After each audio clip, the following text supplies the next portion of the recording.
What would life be like if you were an ordinary person during the Great Depression in the United States? The crisp autumn wind of 1929 had swept across Chicago's factory districts, and you clutched your freshly earned weekly wages, the tips of your fingers brushing the rough texture of the paper bills. As an assembly line worker at an automobile factory, you once thought this stable life would last until your children grew up. But no one could have foreseen that a storm that would devour everything was approaching, and you would fight tooth and nail to protect your family amid the tides of the times. Your name is Tom, 32 years old, with a straight back and palms thickly calloused from years of gripping a wrench. Every early morning, you wake up to the aroma of bacon frying by your wife Emma. 8-year-old Jimmy is already hopping about at the door with his school bag slung over his shoulder. 5-year-old Lily would cling to your trouser legs, begging you to bend down and pick her up. Your elderly mother sits by the window, sunlight spilling over her graying hair, watching you all bustling about with a smile. Every now and then, she lets out a few coughs, a lingering illness from her youth, kept in check only by Emma's tender care. The factory whistle blares, promptly at 6:30. You merge into the stream of workers in blue overalls and step into the roaring workshop. The assembly line stretches like an endless serpent, with parts trundling past one after another as your hands move with precision to tighten and fit them together. The foreman stands at the far end of the workshop with a cigarette dangling from his lips, his sharp eyes scanning every single worker. In the past, he only shouted at slackers, but this autumn, his temper has grown unusually foul. Hurry up, who's gonna feed you if you drag your feet? The foreman's roar cuts through the din of the machines, weighing heavily on every worker's shoulders. You watch as old George, standing not far away, fumbles, and a part clatters to the floor with a sharp ring. George pales, scrambling to bend down and pick it up, but the foreman is already charging over, kicking his toolbox hard. Can't even hold a part steady. Don't bother coming back tomorrow. The foreman snarls at him. George is in his 50s, with 3 kids to feed. His eyes well up with tears as he pleads, "Sir, please give me one more chance. I need this job." George's voice cracks with sobs, but the foreman waves him off impatiently, signaling the security guards to drag the pleading old man out of the workshop. The workshop falls deathly silent in an instant, save for the hum of the assembly line. Every worker, yourself included, quickens their pace. Your heart is pounding like a trapped rabbit. You grip the wrench tighter, focusing all your attention on the part in front of you. That night, you stay at the factory half an hour longer than usual, carefully cleaning your workstation and double-checking for any oversights before leaving. By the time you step out of the factory, the sky has turned black. In the dim glow of the street lamps, fallen leaves swirl and drift to the ground. Passing the neighborhood grocery store, you see Harry the owner standing at the door, smoking a cigarette. Today, he only nods at you, instead of greeting you like he usually does. "Harry, are the loaves fresh tonight?" you ask, hoping to buy a sweet bun for the kids as a treat. Harry takes a drag and exhales a ring of smoke, which dissolves into the cold wind. "Fresh, but no more credit these days. I'm barely hanging on myself." Harry explains apologetically that too many people have been taking goods without paying lately, and he's struggling to cover his stock costs. You nod, pulling out your loose change to buy 2 rye loaves. You don't mention the sweet bun. Back home, Emma is bustling in the kitchen. She wipes her hands on her apron and comes over to greet you. "Why are you late today?" "A few things at the factory." You set the bread on the table, ruffle Lily's hair as she runs up to you, and ask, "Where's Jimmy?" "Doing his homework," Emma says, lowering her voice and leaning in to whisper, "Potatoes have gone up in price. I only bought 5 and picked some vegetable leaves from the market." There's a tinge of guilt in her eyes. "I was going to make mashed potatoes, but now it'll have to be potato soup." You take her rough, yet warm hands in yours and comfort her. "It's all right. Soup is more than enough." You don't tell her about George getting fired or Harry's words, You don't want to worry her. In the weeks that follow, changes at the factory become increasingly obvious. The 8-hour workday is cut to 6, overtime pay is scrapped, and rumors spread that production lines will be shut down. You live in constant fear, arriving half an hour early and leaving half an hour late every day, making every part with extra care. Jimmy and Lily sense the shift at home. They no longer beg for toys or candy, and they finish every last bite of food on their plates at mealtimes. On Thursday, October 24th, you're hard at work on the assembly line when you suddenly hear a commotion outside. The foreman answers a phone call, his face draining of color instantly. He hangs up and shouts at the top of his lungs, "Everyone stop. The factory is shutting down temporarily. Go home for now." "Why the shutdown? Will we still get paid?" Someone calls out to him. The foreman waves his hand irritably. "Quit asking. The stock market crashed. The boss can barely save his own skin." The stock market crashed. You freeze in place, a half-tightened bolt still clutched in your hand. You don't know the first thing about the stock market, but you've seen neighbors who invested laughing and saying they'd get rich quick from their shares.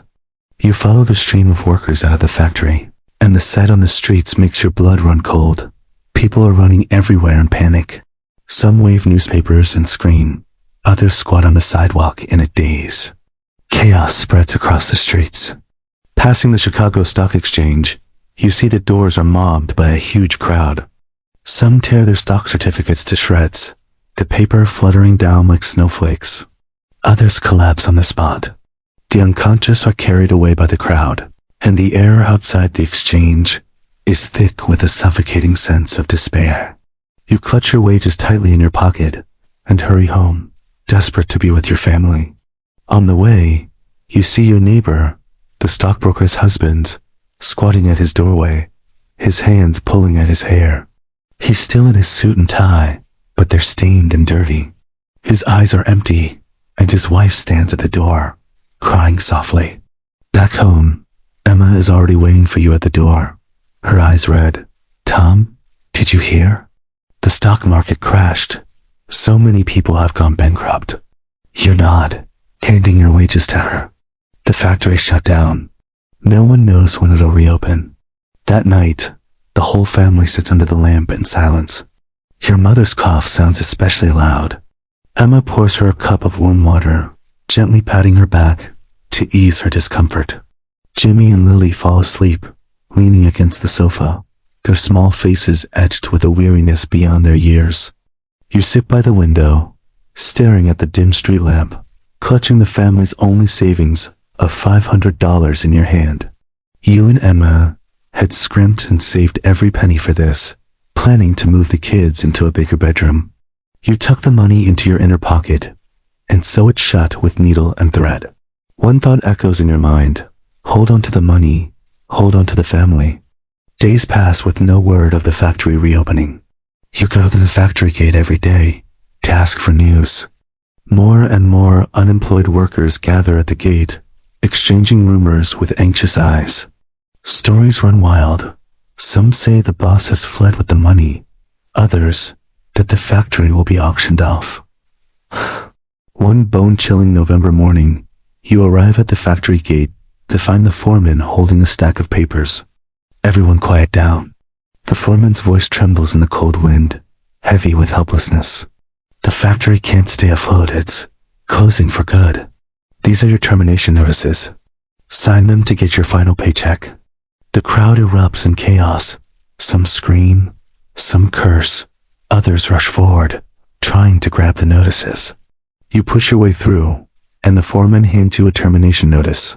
The cold, sharp words seem to burn your eyes. Due to poor business operations, we hereby terminate the employment contract with Tom. You freeze in shock.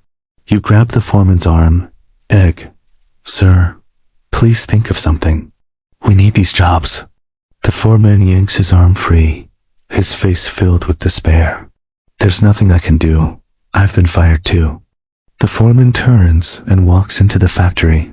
The security guards slam the heavy iron gate shut with a loud clang, a sound that hits every worker like a hammer blow to the heart. The cold wind whips the fallen leaves into your face. You clutch the termination notice so tightly your knuckles turn white. You stare at the closed factory gate, the place where you've worked for 10 years, the place that once gave you hope, now sealed off forever.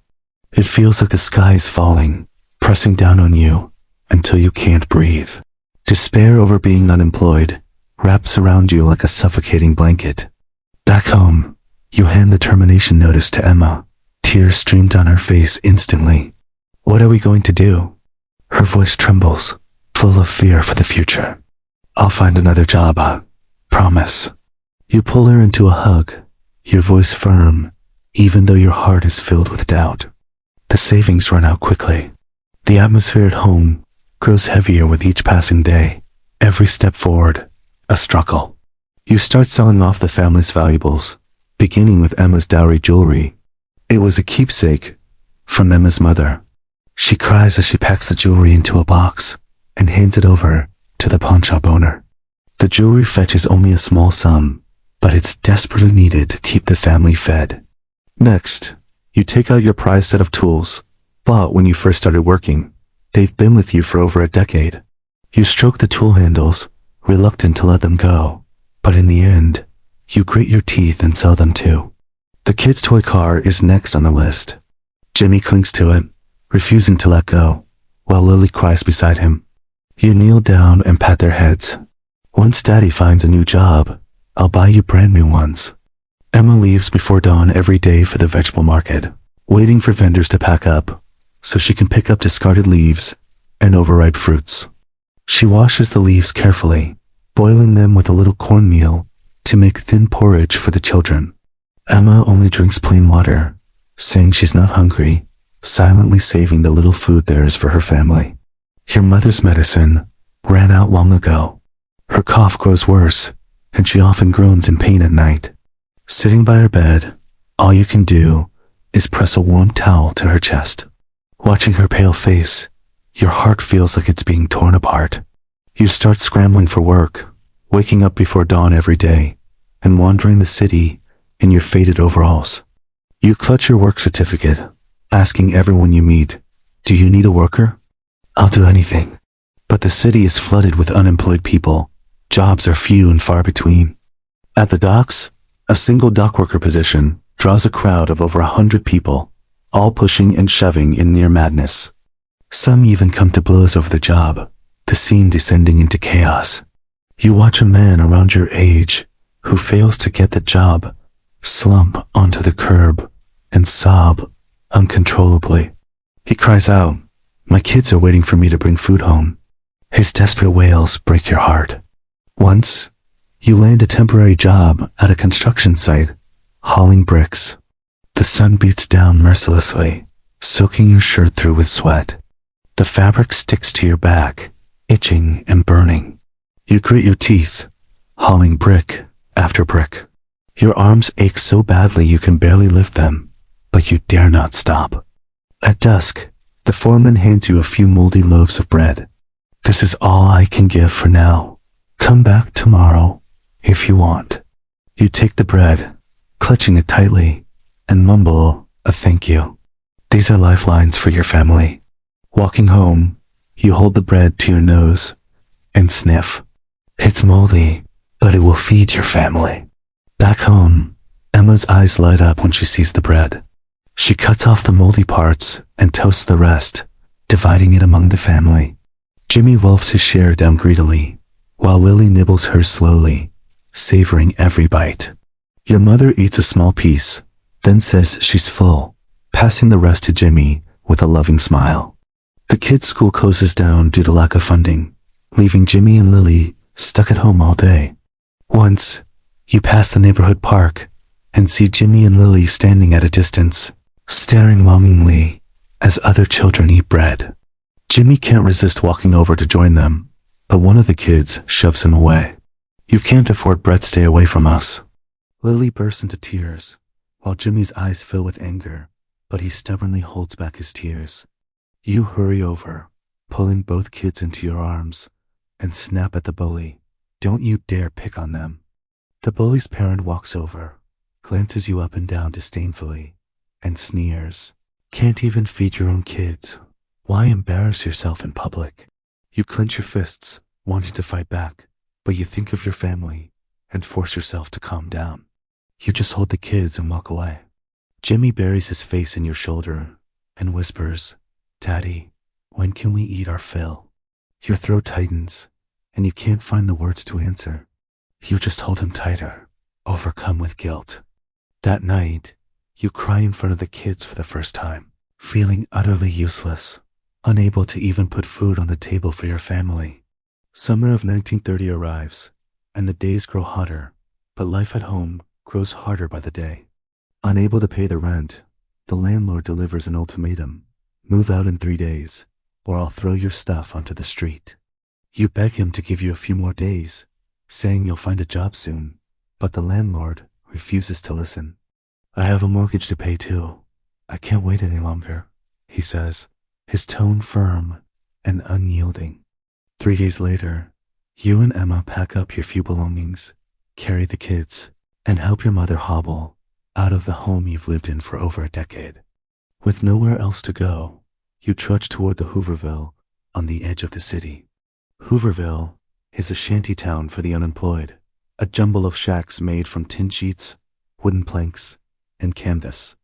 It's a chaotic mess, with sewage running through the mud and mosquitoes swarming everywhere. The air reeks of a sharp, foul stench. You find a relatively clean corner and build a flimsy shack with a few wooden planks and a tattered canvas. This becomes your new home, small enough to fit only a broken bed and a few wooden boards.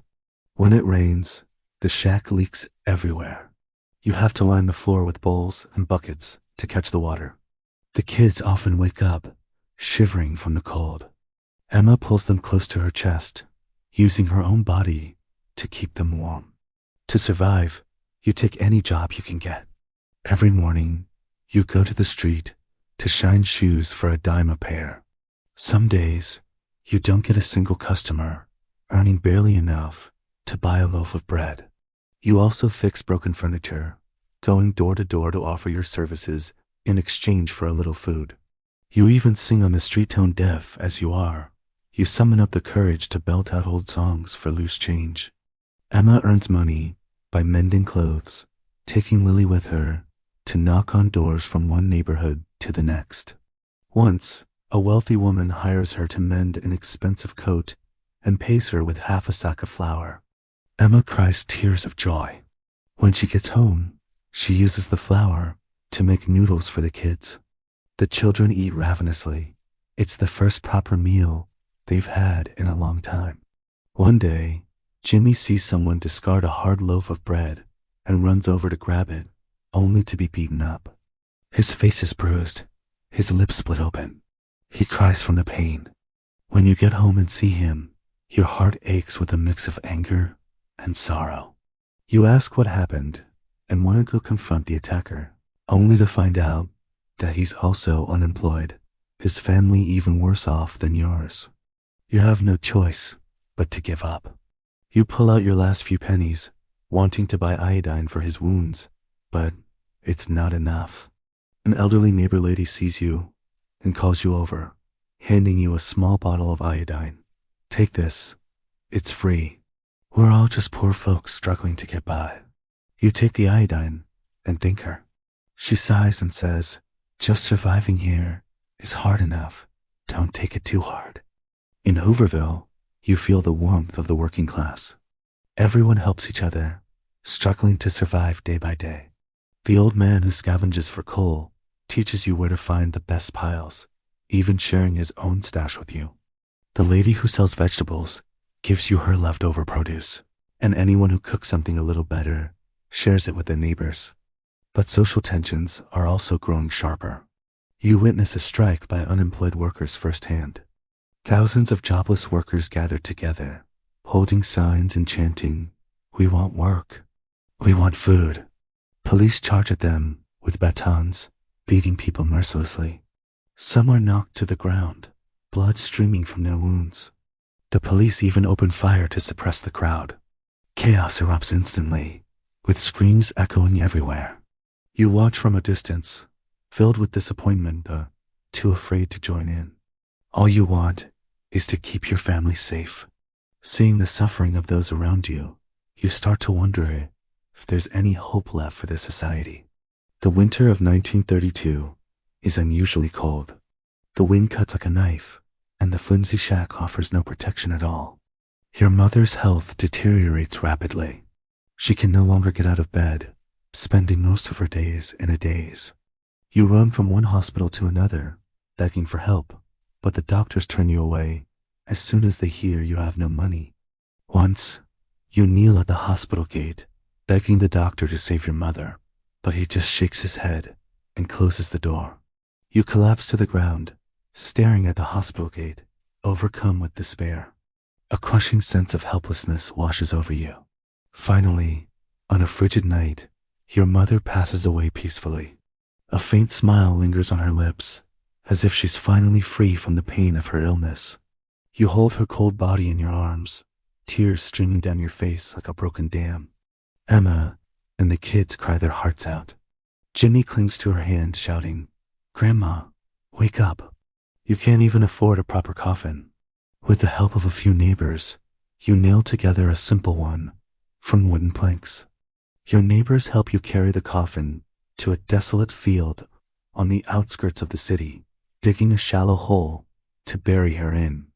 There's no tombstone, no funeral, only the cold wind sweeping leaves over her grave, a bleak and solemn scene.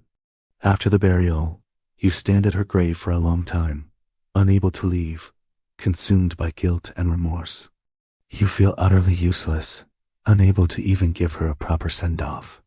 Emma walks over and gently pats your shoulder. "Tom, don't grieve. Mom is at peace now, up in heaven. Life has to go on." You wipe away your tears, telling yourself you have to be strong for Emma and the kids. In March 1933, news spreads across America that Franklin D. Roosevelt has been sworn in as president. Soon after, he launches his New Deal, establishing the Works Progress Administration to hire unemployed workers. You hear the news on the radio while shining shoes on the street. The rag in your hand slips from your fingers. You can't believe your ears, quickly asking the man next to you, "Did you hear that? The government is hiring workers." The man nods, his face filled with excitement. "Yes, we finally have hope." You immediately drop your work and run home as fast as you can, desperate to share the good news with Emma. When Emma hears it, she cries tears of joy, throwing her arms around you. "Tom, we finally have hope." The next morning, you head to the WPA office to sign up. A long line snakes from the door around the corner. Every face in the line is filled with hope, a feeling long forgotten. People chat excitedly about their future lives, a glimmer of hope spreading through the crowd. You wait in line all day before it's your turn. The clerk asks you about your age and work experience. After registering your information, he says they'll notify you of the results soon. In the days that follow, you wait for the letter anxiously, your heart filled with a mix of hope and fear. Emma asks you every day, "Any news yet?" Her eyes brimming with anticipation. A week later, you finally receive the letter. You're hired to help build a highway from Chicago to the suburbs. You hold the letter, your hands trembling, and run home to hold it up to Emma. "Emma, I got the job." When Emma sees the letter, she bursts into tears of joy, hugging you tightly and repeating, "Thank goodness. Thank goodness." The construction site is far from Hooverville. You have to walk over an hour every day to get to work. The work is grueling, hauling stones, paving asphalt, but you're overjoyed. You're finally able to support your family with your own hands. The pay isn't much, but it's enough to cover the family's basic needs. When you get your first paycheck, you head straight to the store to buy fresh bread, milk, and potatoes. Back home, Emma cooks beef stew with potatoes, a rare treat of meat since the Great Depression began. Jimmy and Lily eat until their bellies are full, mumbling delicious over and over again. With a steady income, the first thing you do is move the family out of Hooverville. You rent a small bungalow in the suburbs. It's humble, but at least it doesn't leak and can keep out the wind. Emma no longer has to scavenge for vegetable leaves. She cooks delicious meals every day, and the kids go back to school. You wake up early every morning to walk to the construction site, and every night when you get home, Emma has a basin of warm water ready for you to soak your feet. You sit at the table, telling the kids stories about your day at work, how far the highway has been built. Jimmy and Lily listen with wide eyes, smiles returning to their faces at long last. Watching them laugh, warmth fills your heart. You can feel hope returning to your life once more. At work, you meet many other unemployed workers like yourself. Everyone helps each other, working together to get the job done. With your skilled hands, you quickly earn the foreman's respect. When a machine breaks down and no one else can fix it, you step forward to inspect it carefully. You find a loose bolt, tighten it with a wrench, and the machine roars back to life. The foreman claps you on the shoulder and grins. You're a real asset, Tom. Starting tomorrow, you're the crew leader. You're over the moon. This is recognition of your hard work. You throw yourself into your new role, leading your crew to finish every task on time. In 1935, the Roosevelt administration passes the Social Security Act, establishing a pension and unemployment insurance system. You're still young and don't need the pension yet, but knowing you'll have security in old age puts your mind at ease. That Christmas, you get your paycheck early. You buy Jimmy a toy car and Lily a doll. You also buy Emma a red scarf. When she receives it, she's as happy as a little girl. Emma wraps the scarf around her neck, admiring herself in the mirror over and over, her eyes sparkling with joy. That night, the whole family gathers around a feast. The table is loaded with roast chicken, mashed potatoes, bread, and milk. There's also Emma's homemade apple pie. It's the happiest Christmas the family has had since the Great Depression began. Days get better and better, and the American economy slowly recovers. You stay with the WPA, working hard and earning more money every year. You start saving again, this time planning to buy a small house of your own. In 1940, you finally save enough money to buy a little bungalow with a small yard in the suburbs. On moving day, your neighbors all come to help, carrying furniture and chatting and laughing like one big family. Emma plants lots of flowers and vegetables in the yard. In spring, it's bursting with blooms. In summer, it yields fresh produce. Emma even opens a small sewing shop. Her skilled hands attract customers from all over the neighborhood. Jimmy and Lily study hard. Jimmy goes to college and becomes an engineer. Lily attends a normal school and becomes a teacher.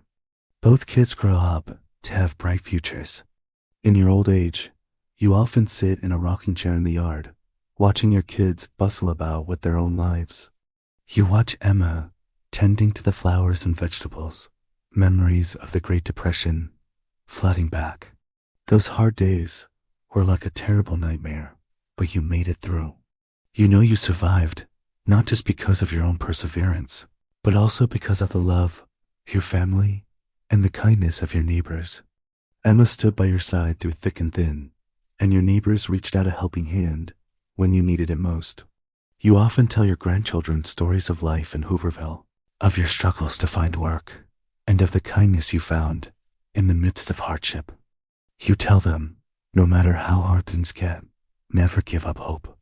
If you keep going, the light will always come in the end. The sun sets in the west, casting a warm golden glow over the yard, peaceful and serene. You take Emma's still warm hand in yours, cherishing the happy life you have now. Those difficult days, though filled with hardship, left behind a precious warmth, a warmth that guided you through the darkest of times.